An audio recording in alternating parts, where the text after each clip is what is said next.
In the heart of a vast and ancient kingdom, a mighty king lay silently in his chamber. The walls around him whispered of wars won and sacrifices made. But tonight, the only battle was within his own body.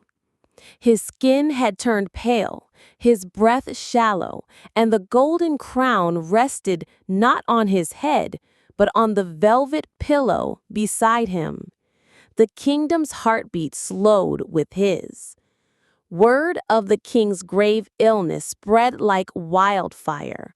From faraway villages, dusty roads saw long caravans of worried souls, peasants, soldiers, merchants, all traveling to catch a final glimpse of the man who had protected them.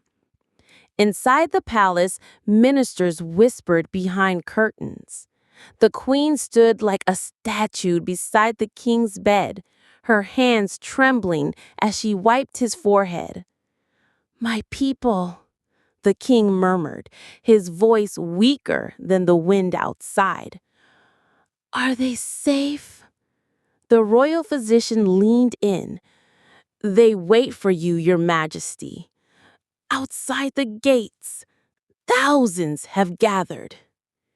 Tears welled up in the king's eyes.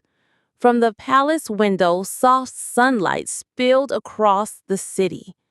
Down below, the people stood in silence, holding candles, heads bowed.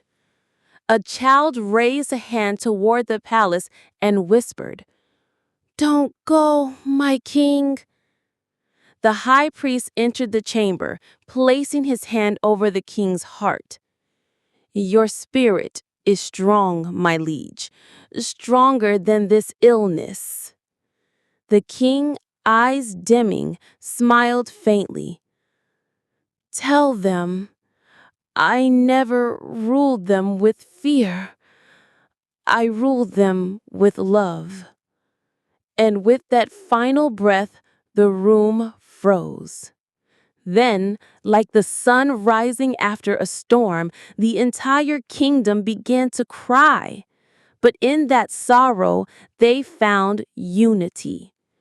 They didn't just lose a king that day. They lost a father, a protector, a legacy.